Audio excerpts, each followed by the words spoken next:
Mes parents ont envoyé un texto. Nous organisons la réunion de famille sans toi. Nous voulons la paix. Après 12 ans d'organisation et de paiement, j'ai répondu, parfait. Ce matin-là, ils ont trouvé le complexe hôtelier au bord du lac fermé à clé. Le directeur a dit, votre fille était l'organisatrice. Sans elle, vous n'avez pas de réservation. Mon téléphone sonnait sans arrêt. 94 appels manqués. Je m'appelle Claire Donovan. J'ai 34 ans. Je vis à Minneapolis et je suis coordinatrice d'événements d'entreprise. 19 jours avant la réunion annuelle de ma famille, ma mère m'a envoyé une seule phrase. Nous organisons la réunion de famille sans toi cette année. Nous voulons la paix.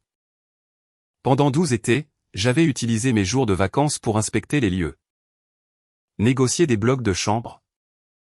Me suis souvenu de qui avait besoin d'une chambre au rez-de-chaussée et couvert tout ce que le fonds familial ne parvenait pas à payer.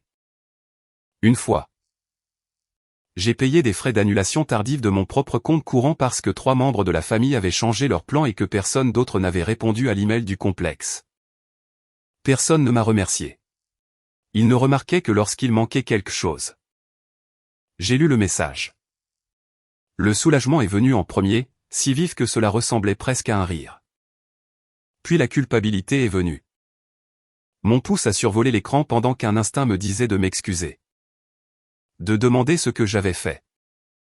Et de proposer de réparer la version de moi-même qui avait troublé leur paix. Au lieu de cela, j'ai tapé un seul mot, parfait. Puis je me suis assise à la table de ma cuisine, le regardant, les mains tremblantes. Pour la première fois. Je ne me suis pas porté volontaire pour réparer un problème que quelqu'un d'autre avait créé. Ce qu'ils avaient apparemment oublié. C'est que la réunion n'a jamais été une tradition familiale magique qui se renouvelait d'elle-même.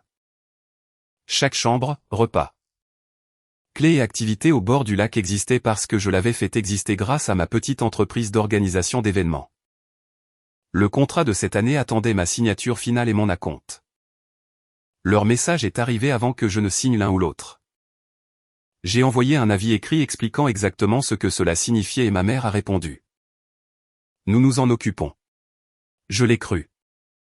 19 jours plus tard, 63 membres de la famille sont arrivés au complexe. Les portes du pavillon étaient verrouillées. Le bloc de chambre avait disparu. Et le directeur a posé une question à laquelle personne sur place ne pouvait répondre. Puis mon téléphone a commencé à sonner. Avant que je vous dise ce que le directeur a dit et pourquoi l'appel numéro 94 a changé toute la famille. Dites-moi quelle heure il est là où vous êtes et d'où vous regardez. Je veux voir jusqu'où cette histoire voyage. Pour comprendre comment 63 personnes ont pu arriver à un complexe et découvrir que leur réunion n'existait pas. Vous devez comprendre l'arrangement que mes parents avaient passé des années à refuser de comprendre. Le complexe ne détenait pas 63 réservations distinctes. Il a émis un seul contrat d'événement principal couvrant 28 chambres, le pavillon North Shore.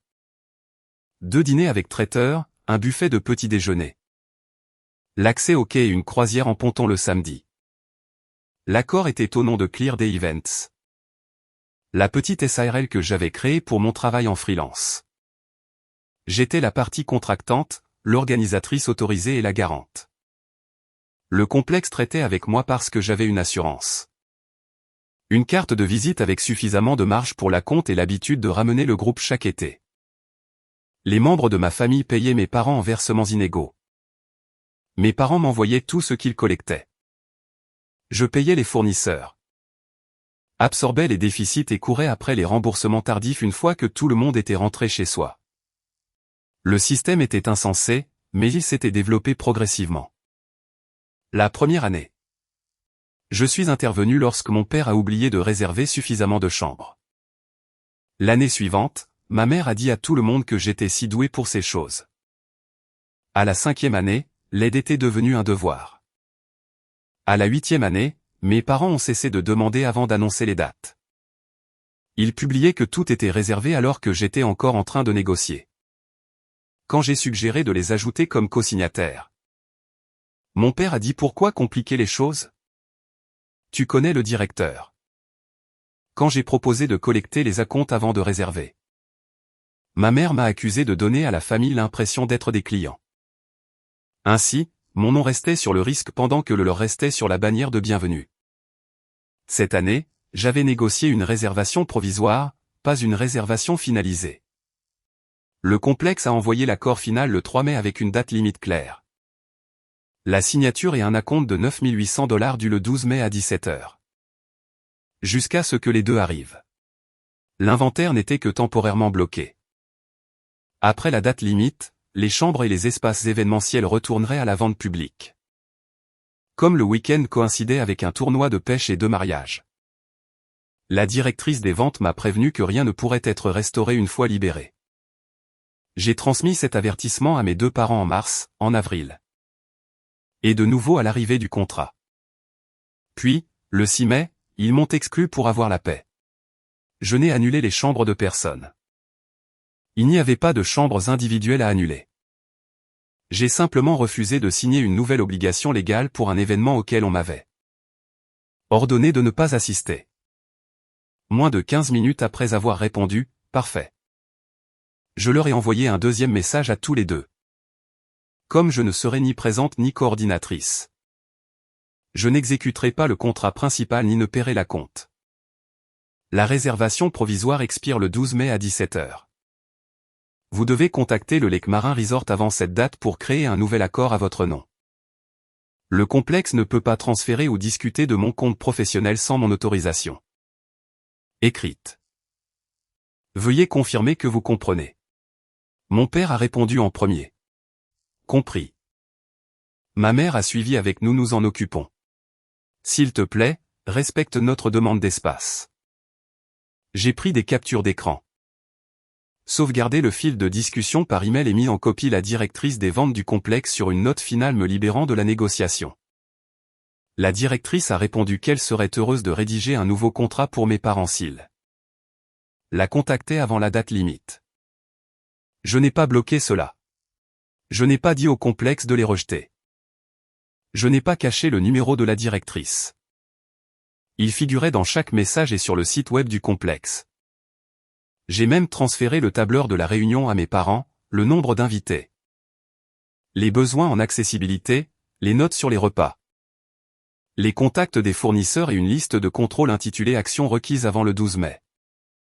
Pendant 3 jours, je m'attendais à une question pratique. Aucune n'est venue. Ce qui est arrivé à la place, ce sont des publications joyeuses dans le groupe familial. Des t-shirts assortis, un concours de culture générale. Une photo de lever de soleil avec la légende « Week-end paisible en perspective ». Mon nom n'a pas été mentionné. Le 13 mai. La directrice des ventes m'a envoyé une confirmation de routine indiquant que la réservation non signée avait expiré. Je l'ai archivée. Une semaine plus tard. Ma cousine Evelyne a demandé si le complexe avait besoin de l'âge de ses enfants pour le forfait repas. Je lui ai dit gentiment, je ne coordonne pas cette année. S'il te plaît, vérifie auprès de mes parents. Sa pause a duré assez longtemps pour me faire comprendre qu'elle ne l'avait pas su. C'est à ce moment-là que le doute a commencé à m'envahir. Peut-être que mes parents n'avaient dit à personne que j'étais exclu. Peut-être qu'ils avaient laissé la famille supposer que je faisais toujours le travail invisible. J'ai ouvert la discussion de groupe, tapé un avertissement, les effacer, en ai tapé un autre. Et les effacer aussi. J'avais déjà donné aux adultes responsables la date limite, le contact et le dossier complet. Si je réintervenais, je prouverais leur théorie préférée. Ils pourraient me rejeter publiquement et quand même faire appel à mon travail en privé. Alors, je n'ai rien fait. Était-ce cruel? Ou était-ce simplement la première fois que je permettais à nous en occupons de signifier exactement ce que cela voulait dire? La réunion a commencé le vendredi 31 mai. J'avais pris ce jour de congé des mois plus tôt pour l'installation, mais après avoir été exclu. J'ai annulé ma demande de congé et j'ai décidé de travailler à domicile. À 8h07 ce matin-là, alors que j'examinais le budget d'une conférence. Ma mère a publié une photographie de 3 VUS sur l'autoroute avec la légende Week-end au lac. À 9h42, mon père a publié le logo de la réunion que j'avais conçu l'année précédente. À 10h18, Evelyne m'a envoyé un message privé. S'il te plaît, dis-moi qu'ils ont fait une nouvelle réservation. J'ai fixé la phrase jusqu'à ce que les lettres se brouillent. Le premier appel est arrivé à 10h31. C'était ma mère. Je l'ai laissé sonner. Le deuxième était mon père. Le troisième était un numéro que je ne reconnaissais pas. Puis les messages vocaux ont commencé. Et à travers eux, j'ai regardé la matinée au lac marin se dérouler sans quitter mon appartement. Dans le premier, ma mère semblait irritée. « Claire, appelle-moi. » La réception est confuse. Dans le deuxième, le vent déchirait le microphone de mon père pendant qu'il disait « Il ne trouve pas notre code de confirmation. Envoie-le maintenant. » Dans le troisième, un enfant pleurait en arrière-plan. Et quelqu'un criait que la porte du pavillon était enchaînée. J'ai posé mon téléphone face contre terre et j'ai essayé de retourner au travail. Ma tasse de café a cliqueté contre mes dents parce que ma main tremblait. C'était le moment que j'avais imaginé chaque fois que je fantasmais sur ma démission du poste familial. Mais il n'y avait pas de pure bouffée de satisfaction. Il y avait de la nausée, du soulagement, de la colère et la vieille peur que tout inconfort au sein de ma famille soit d'une manière ou d'une autre inscrit sur un registre à mon nom. Quand mon père a appelé pour la 7e fois, j'ai pris le téléphone et j'ai failli glisser pour répondre. Puis je me suis souvenu de son compris écrit. Je l'ai laissé s'arrêter. À 10h46, Evelyne a envoyé une vidéo de 30 secondes. Le complexe lui-même était ouvert. Mais l'aile de la famille avait été vendue à des invités de mariage. Et le pavillon North Shore était fermé car aucun événement n'y était prévu. Les membres de ma famille se tenaient en t-shirt bleu assortis au milieu des glacières. Des chaises pliantes et des valises. Derrière eux, le fleuriste d'une mariée roulait des arches blanches dans le hall. Mon père était à la réception, agitant une vieille confirmation de l'été précédent. Ma mère n'arrêtait pas de dire « Notre fille réserve pour nous chaque année ». Comme si la répétition pouvait transformer l'histoire en une réservation actuelle. La directrice des ventes est finalement venue dans le hall. Le mémo vocal suivant d'Evelyne a capturé sa réponse. Madame Donovan. Claire était l'organisatrice autorisée sur un accord provisoire expiré. Elle nous a informé qu'elle ne coordonnait plus et nous vous avons invité à nous contacter avant le 12 mai. Nous n'avons jamais reçu de contrat signé, d'acompte ou de nouvelles réservations de votre part. Sans l'organisatrice, il n'y a pas de réservation pour ce groupe. Ma mère a dit, alors appelez-la et remettez-la en place. La directrice est restée calme. Je ne peux pas créer un inventaire qui a été vendu et je ne peux pas facturer le compte professionnel d'une autre personne sans son consentement. À 11h, mon téléphone affichait 28 appels manqués. La discussion de groupe de la famille est devenue un tribunal sans juge. Ma tante Denise a écrit, il y a des personnes âgées qui attendent dehors. Règle ça. Un cousin que je connaissais à peine a écrit, quelle que soit ta dispute avec ta mère. Ce n'est pas le lieu. Ma mère a envoyé un message vocal composé principalement de sanglots, puis une phrase claire. Tu nous humilies exprès. J'ai écouté une fois et j'ai posé le téléphone. Puis Evelyne a posté quelque chose de différent. Claire le leur a dit par écrit il y a 3 semaines. J'ai vu l'email. La discussion est restée silencieuse pendant presque 1 minute. Mon père a immédiatement répondu, ceci est privé. Ne t'en mêle pas. Cette phrase en a dit plus à tout le monde qu'une excuse ne l'aurait fait. Pourtant, les appels continuaient d'arriver. Certains exigeaient un sauvetage. Certains demandaient ce qui s'était passé. Un a simplement dit, est-ce que tu vas bien? Il venait de mon oncle Martin. Le parent qui m'avait appris à conduire quand mes parents étaient trop occupés. Je lui ai répondu par texto. Je tremble, mais oui, s'il te plaît, assure-toi que les parents plus âgés se mettent en sécurité. Je ne reprends pas l'événement. Il a répondu, compris. Je m'occupe des gens, pas de leurs mensonges. À midi, j'ai dit à mon superviseur que j'avais besoin d'1 heure. J'ai fermé mon ordinateur portable et je me suis assise sur le sol de la cuisine. Le dos contre un placard. Il y avait 61 appels manqués. Chaque nerf de mon corps criait que je pouvais encore les sauver. Je pouvais offrir ma carte d'entreprise, appeler des amis fournisseurs. Déplacer les gens dans des hôtels dispersés et transformer le désastre en une histoire de famille amusante. C'est ce que j'avais toujours fait. Transformer la négligence des autres en preuve que rien n'allait mal. J'ai ouvert l'application du complexe. Il n'y avait pas de chambre dans un rayon de 38 miles. Je l'ai fermé. À 13h17, le compteur a atteint 94. Le dernier appel venait de mon père.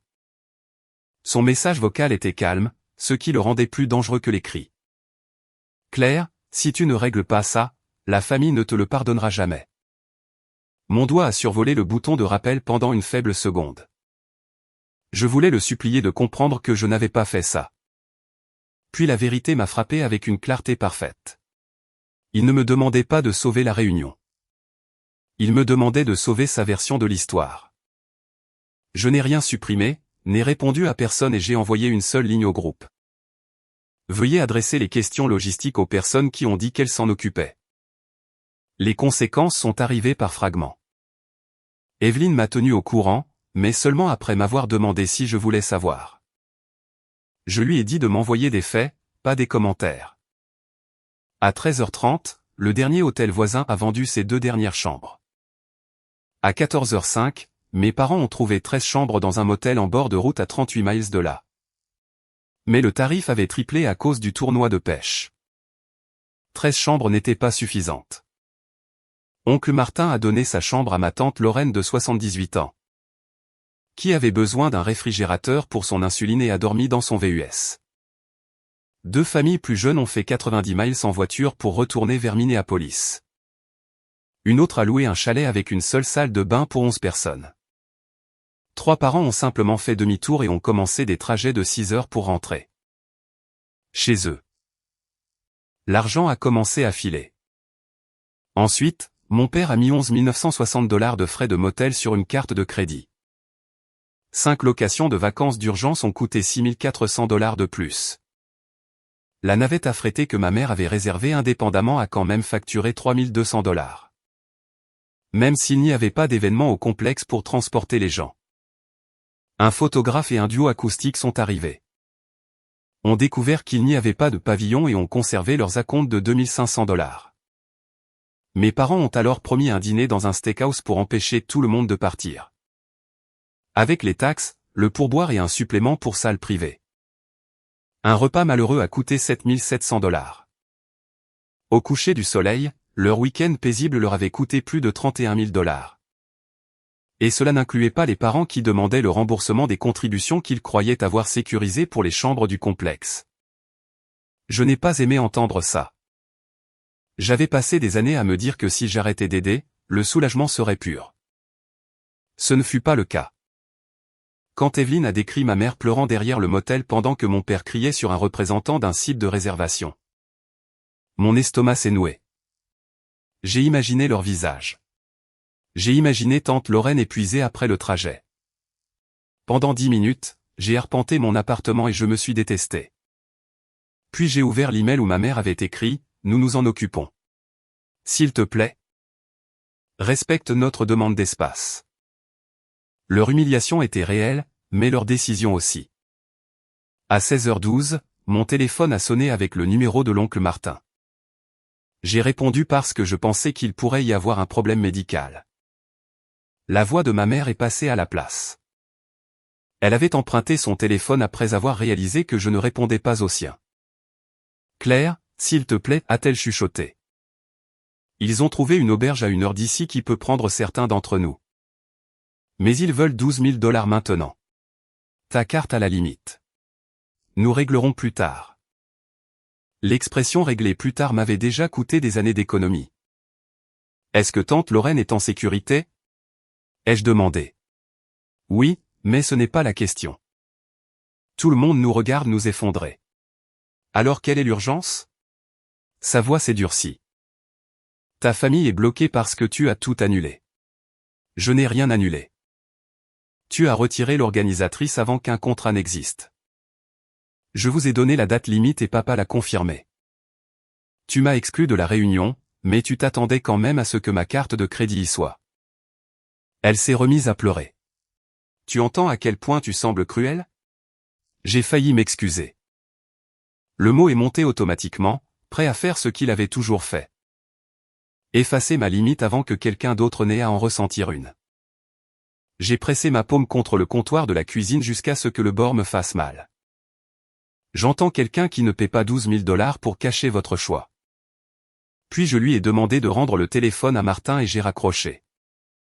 Le soir, la réunion s'était séparée en 4 endroits. Les t-shirts assortis rendaient le désastre impossible à dissimuler. Un cousin adolescent a posté une courte vidéo du pavillon verrouillé avec la légende. Course rapide de réunion de famille, pas de chambre, pas de nourriture, pas de réunion. Elle s'est propagée dans les cercles sociaux de la famille avant que sa mère ne le fasse la retirer. Dans la discussion de groupe, l'oncle Martin a posé une question que personne ne pouvait adoucir. Pourquoi avez-vous dit à 60 personnes que le lieu était confirmé après que Claire vous ait prévenu? Que ce n'était pas le cas? Mon père a répondu que ce n'était pas le moment d'attribuer des responsabilités. Martin a répliqué. C'est devenu le moment quand j'ai donné mon lit à une femme âgée parce que vous avez menti. Mes parents ont essayé de continuer. Ils ont organisé un pique-nique le samedi dans un parc du comté. Mais ils n'avaient pas de permis pour un groupe de cette taille. Et un garde les a limités à 2 petites tables. Un orage est arrivé avant le déjeuner. Les glacières ont été remises dans les coffres. Les enfants ont pleuré, et la moitié des parents restants sont partis. Rien de cinématographique ne s'est produit. Personne n'a fait un grand discours sous la pluie. Les gens ont simplement cessé de coopérer. Ce refus silencieux a blessé mes parents plus que des cris. Car leur autorité avait toujours dépendu de la prétention de tous que le système fonctionnait. Cette nuit-là, j'ai éteint mon téléphone. Je me suis allongé dans mon lit, me sentant à la fois libéré et malade. Je n'avais pas causé la pluie, les hôtels complets ou la réservation expirée. Pourtant, laisser les gens faire face aux conséquences me semblait mal. Car j'avais été formé à considérer l'utilité comme de l'amour. Je me suis rappelé que j'avais protégé la personne vulnérable en confirmant que tante Lorraine était en sécurité. Ce que j'ai refusé de protéger, c'était l'image de mes parents. Pour une fois, j'ai permis que ces 2 choses soient différentes. Le lundi matin, mes parents avaient trouvé une histoire qu'ils croyaient pouvoir les sauver. J'avais annulé une réunion entièrement payée par vengeance parce qu'ils voulaient un week-end paisible. Ma mère a envoyé cette version en privé aux parents qui étaient partis plus tôt. Mon père a posté. Un douloureux conflit familial a provoqué une annulation de lieu inattendue. Nous avons fait de notre mieux dans des circonstances impossibles. Il ne m'a jamais nommé, mais il n'en avait pas besoin. Plusieurs commentaires ont loué mes parents pour avoir maintenu la famille unie. Une personne a qualifié mon comportement de vindicatif. Je m'étais promis de ne pas me battre à travers 50 conversations distinctes. Alors je ne l'ai pas fait. J'ai créé un seul message pour le groupe de la réunion. Il contenait 4 captures d'écran. Leur texto m'excluant, mon avis sur la date limite, le compris de mon père. Et la confirmation du directeur que la réservation non signée avait expiré. En dessous, j'ai écrit. Il n'y avait pas de réservation payée à annuler. On m'a dit de ne pas venir le 6 mai. J'ai donné aux 2 organisateurs la date limite de réservation et toutes les informations sur les fournisseurs le même jour. Ils l'ont reconnu. Je ne débattrai pas des documents. Puis j'ai mis la discussion en sourdine. Les captures d'écran ont fait ce que mes explications n'avaient jamais pu faire. Elles ont donné à tout le monde la même chronologie en même temps. Evelyne a ajouté l'email qu'elle avait vu et a confirmé que le directeur avait proposé un nouvel accord à mes parents. Puis ma tante Denise, la même femme qui m'avait dit de tout arranger, a posé une 2e question. Qu'est-il arrivé à l'argent que nous avons envoyé? C'était le rebondissement auquel mes parents ne s'étaient pas préparés. Les parents avaient contribué pour 4 650 $ au week-end. Mes parents ont dépensé 1 600 $ en t-shirts assortis, sacs de bienvenue et décorations. Croyant que je mettrais la compte de 9 800 $ du complexe sur ma carte comme d'habitude. Les 3 050 $ restants étaient toujours sur leur compte de réunion. Ils ne l'avaient pas volé. Mais ils avaient dit au groupe que le complexe était payé tout en s'attendant à ce que je finance l'écart. Cette distinction ne les a pas aidés. Les gens ont exigé des remboursements car les frais du week-end d'urgence avaient déjà mis l'heure. Carte à rude épreuve. Mes parents ont dû puiser dans leurs économies pour rembourser chaque contribution. J'ai alors partagé un dernier document, non pas pour les punir, mais pour fermer la porte qu'ils prétendaient toujours ouverte. C'était mon registre des 6 réunions précédentes. J'avais avancé temporairement plus de 86 000 $ aux fournisseurs et n'en avais jamais récupéré. 18 420 $. Les déficits provenaient de chambres surclassées que ma mère promettait aux gens. D'annulations tardives que mon père disait faire partie de l'organisation et de parents dont mes parents me disaient de ne pas mentionner les soldes car ce serait embarrassant. J'avais caché ces chiffres pendant des années pour protéger l'atmosphère familiale. Les voir tous ensemble m'a fait honte, non pas de l'argent, mais de la facilité avec laquelle j'avais été persuadé que le silence était de la générosité. La réponse de l'oncle Martin est devenue la phrase que les gens répétaient. Vous n'avez pas exclu Claire pour la paix. Vous l'avez exclu de la photo et vous vous attendiez à ce que sa carte reste dans la pièce. Après cela, le centre de gravité de la famille s'est déplacé. Denise s'est excusée auprès de moi sans excuse. 2 cousins ont envoyé leurs anciens soldes impayés. Evelyne a dit qu'elle avait toujours supposé que mes parents me remboursaient immédiatement. Plusieurs parents ont quitté la discussion que ma mère contrôlait et ont créé un nouveau groupe avec des budgets transparents et aucun organisateur permanent. Mon père a été démis de ses fonctions de trésorier par un vote qu'il a qualifié d'irrespectueux. Ma mère, qui s'était présentée pendant des années comme la personne qui maintenait cette famille unie, n'a été sollicitée pour diriger quoi que ce soit. Le coup ne s'est pas arrêté à l'argent. À l'église le dimanche suivant, 3 parents qui rejoignaient habituellement mes parents pour le brunch ont décliné. Un ami de la famille avait vu la vidéo de l'adolescent avant qu'elle ne disparaisse et a demandé à ma mère ce qui s'était passé au lac. Elle m'a appelé ensuite, furieuse que j'ai rendu un problème privé public. Bien que je n'ai rien posté en dehors du groupe familial, j'ai dit. La porte verrouillée était publique. Le mensonge était le vôtre. Elle a raccroché. Au cours des 2 semaines suivantes, mes parents ont essayé différentes explications. D'abord, ils avaient mal compris la date limite. Ensuite, ils pensaient que le complexe honorerait notre histoire. Enfin, ils ont prétendu que le stress leur avait fait oublier mon message. Chaque version s'est effondrée face à la même reconnaissance écrite. Plus ils essayaient de rejeter la faute, plus les parents comprenaient que la réservation manquée n'était que le problème visible. Le problème plus profond était que mes parents considéraient mon temps, mon crédit et ma compétence comme une propriété familiale. Même après avoir déclaré ma présence perturbatrice. Pour moi, la conséquence la plus étrange a été le calme. Mon téléphone a cessé de se remplir de tâches déguisées en questions.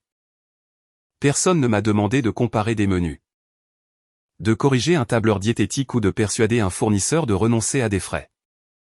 J'allais au travail. Je rentrais à la maison et je réalisais à quel point ma vie mentale avait été occupée à anticiper des besoins que personne d'autre ne prévoyait de satisfaire. Le silence ne me semblait pas solitaire. Il me semblait inhabituel. Ma mère a attendu 9 jours avant d'essayer les armes les plus anciennes. Son premier email disait que la tension artérielle de mon père était dangereusement élevée parce que sa fille l'avait abandonné. Son deuxième mentionnait que tante Lorraine vieillissait et demandait comment je me sentirais si la réunion gâchée devenait son dernier souvenir de famille. Son troisième disait, tu as prouvé ce que tu voulais. Combien de souffrance suffit? J'ai vérifié en privé avec Martin. Mon père avait vu son médecin, ajusté ses médicaments et travaillait normalement. Tante Lorraine était en colère contre mes parents, pas le cœur brisé à cause de moi. Une fois que j'ai séparé les faits de la pression, la panique dans ma poitrine s'est calmée. J'ai écrit un email pour fixer une limite. Je communiquerai par email uniquement pendant les 90 prochains jours. Je n'organiserai, ne garantirai, n'avancerai pas d'argent et ne sauverai aucun événement familial. Si vous voulez réparer notre relation, publiez une déclaration exacte dans le groupe de la réunion reconnaissant que vous m'avez exclu, que vous avez reçu la date limite et que vous avez supposé que je sécuriserai quand même l'événement. N'utilisez l'âge ou la santé de personne pour forcer le contact. Si cela se reproduit, les 90 jours recommencent. Je l'ai lu 6 fois avant de l'envoyer. À la 6e lecture, j'ai presque adouci forcé en encourager. Je l'ai laissé. Mon père a répondu, nous sommes désolés que des erreurs aient été commises. Ma mère a écrit, nous sommes désolés que tu te sois senti utilisé. Aucun message ne contenait un sujet responsable d'une action. J'ai répondu une fois, ce n'est pas ce que je vous ai demandé de reconnaître. Puis j'ai arrêté. En septembre, ils ont annoncé un dîner de réinitialisation de la famille Donovan dans une salle communale. Ils n'ont pas consulté le nouveau groupe familial ni demandé qui pouvait venir. Ils ont commandé de la nourriture pour 60 personnes. Engagé un pianiste et envoyé des invitations sur papier glacé parce que ma mère croyait qu'un bel événement pouvait effacer une vilaine vérité. Les années précédentes. Elle m'aurait donné le concept et se serait attendue à ce que je crée la machinerie en dessous. Cette fois, j'ai décliné l'invitation et n'ai touché à aucune liste de contrôle. 11 personnes y ont assisté. La facture du traiteur était de 3 780 $. Des rangées de chaises vides faisaient face à une bannière qui disait « La famille. C'est pour toujours ». Evelyne m'a dit plus tard. Mes parents ont passé la première demi-heure à insister sur le fait que la circulation devait retarder tout le monde. Finalement, l'oncle Martin s'est levé et a dit qu'il ne mangerait pas tant qu'il n'aurait pas répondu à la question qu'ils avaient évitée tout l'été. Mon père a essayé. Des erreurs ont été commises à nouveau. Martin a demandé, par qui? Devant 10 parents qui regardaient, mon père l'a finalement dit. Nous avons dit à Claire de ne pas venir. Elle nous a prévenu qu'il n'y avait pas de contrat sans elle. J'ai reconnu l'avertissement. Mais nous avons supposé qu'elle s'en occuperait quand même parce qu'elle l'avait toujours fait. Ma mère a interrompu en disant qu'il ne s'attendait jamais à ce que les choses deviennent si grave. Tante Denise a répondu. C'est parce que Claire a toujours payé le prix avant que vous ne puissiez le voir. Personne n'a applaudi. Il n'y a pas eu de silence de film satisfaisant suivi d'acclamations. Mon père a simplement baissé les yeux sur son assiette intacte. Ma mère est allée aux toilettes et n'est pas revenue avant 20 minutes. Avant le dessert, 6 des 11 invités sont partis. Le pianiste a joué pour une salle pleine de chaises vides. Cette image m'est parvenue par Evelyne, et elle m'a fait plus de mal que je ne l'attendais. Mes parents avaient construit leur identité autour du fait d'être entourés par la famille. Pourtant, lorsqu'ils ne pouvaient plus m'utiliser pour fabriquer la convivialité, ils ont découvert le peu de confiance qui restait. Le lendemain matin, mon père a publié la même admission dans le groupe de la réunion. Il a ajouté des excuses aux parents qui avaient voyagé et à moi pour avoir attendu du travail après m'avoir exclu. C'était tardif et incomplet, mais c'était enfin exact. Ma mère n'a pas ajouté son nom. Au lieu de cela, elle m'a envoyé un message privé. Es-tu heureuse maintenant? J'ai écrit, non, je suis libre maintenant. Ce ne sont pas les mêmes choses. Puis j'ai redémarré la limite de 90 jours parce qu'elle avait transformé la responsabilité en une autre accusation. Ils ont payé pour le désastre du lac. Les remboursements des contributions et le dîner raté en annulant une croisière d'anniversaire et entraînant un solde de carte de crédit jusqu'au printemps. Cette perte financière était importante, mais le prix plus profond était permanent. Les parents n'acceptaient plus leurs annonces comme des plans, leurs affirmations comme des faits. Ou leur autorité comme de l'amour. Mes parents n'avaient pas perdu la famille parce que j'avais refusé de sauver un week-end. Ils ont perdu la confiance automatique parce que tout le monde a enfin vu de quoi je les avais sauvés. L'été suivant, la réunion était complètement différente.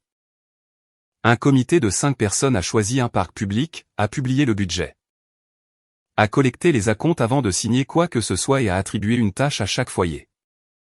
Aucune personne privée n'a garanti le groupe. Personne ne devait couvrir un déficit pour sauver les apparences. Ils m'ont demandé d'y assister, pas de gérer. J'ai dit oui pour le samedi après-midi seulement. Entrer dans ce parc m'a semblé plus difficile que de rester seul dans mon appartement avec 94 appels manqués. Ma mère était près de la table de nourriture. Mon père installait des chaises sous la direction de Martin. Aucun des deux ne portait de badge d'organisateur car il n'y avait pas de badge d'organisateur. La famille ne tournait plus autour de l'image d'un couple ou du travail d'une fille. Tante Lorraine m'a serré dans ses bras et a dit: merci d'avoir veillé à ce que je sois en sécurité sans faire de leur problème le tien. Cette distinction m'a presque brisé. C'était la première fois que quelqu'un dans ma famille comprenait exactement ce que j'avais essayé de faire. Mes parents se sont approchés plus tard. Mon père s'est excusé à nouveau, cette fois sans s'expliquer. Ma mère a dit que l'année écoulée avait été humiliante. Je l'ai cru. J'ai aussi compris que l'humiliation n'est pas la même chose que le remords. Je leur ai dit que j'étais disposé à déjeuner occasionnellement avec eux. Mais que je partirais dès qu'ils utiliseraient la culpabilité, la santé, l'argent ou un autre parent comme levier. La bouche de ma mère s'est crispée. Mon père a hoché la tête. Ce n'était pas une réconciliation. C'était une porte avec des charnières, une serrure et des conditions. Je suis resté 3 heures. J'ai mangé du barbecue que je n'avais pas commandé. Joué à un jeu que je n'avais pas programmé et regardé d'autres adultes nettoyer sans qu'on leur demande 2 fois. Quand je suis parti, personne ne m'a poursuivi avec une facture oubliée. Personne n'a qualifié mon départ d'égoïste. La réunion a continué sans moi. Ce qui était ce que mes parents avaient prétendu vouloir depuis le début. La différence était que cette fois, ils vivaient aussi sans mon travail non rémunéré. Mon crédit et mon silence. Leur prix final n'était pas une facture désastreuse. Bien que 31 000 $ et une croisière annulée aient fait mal. C'était la perte d'un rôle qu'ils avaient pris pour un droit. Ils n'étaient plus le centre incontesté de la famille. Leurs déclarations étaient vérifiées. Leurs plans nécessitaient des acomptes. Leurs excuses étaient mesurées par rapport à leurs actions. Certains parents sont restés distants. L'ancienne tradition de la réunion n'est jamais revenue sous son ancienne forme parce que trop de gens ont enfin compris qui l'avaient porté et qui en avaient tiré le crédit. J'ai cru un jour que la vengeance nécessitait un piège astucieux. Ce n'était pas le cas. Je n'ai pas saboté de réservation, verrouillé de porte ou persuadé qui que ce soit de se retourner contre mes parents. Je leur ai donné les informations. J'ai accepté leurs réponses et j'ai cessé de les protéger du résultat. La conséquence la plus dévastatrice a été simplement la réalité qui les a atteints sans passer par moi d'abord. La vraie paix n'est pas le silence produit lorsqu'une personne avale toutes les insultes et paie toutes les factures. Parfois. La paix commence lorsque vous cessez de sauver les gens des décisions qu'ils ont prises clairement. À plusieurs reprises et par écrit. Mon parfait ne signifiait pas que je ne ressentais rien. Cela signifiait que je comprenais enfin que la culpabilité pouvait m'accompagner sans prendre le volant. Alors dites-moi honnêtement, si vous étiez clair. Auriez-vous répondu à l'appel numéro 94 et sauvé le week-end une fois de plus? Ou les auriez-vous laissé payer le prix fort de la paix qu'ils exigeaient? Partagez votre réponse dans les commentaires. Et si cette histoire vous a marqué, aimez. Abonnez-vous et envoyez-la à quelqu'un qui a besoin de la permission de cesser d'être le plan d'urgence de la famille.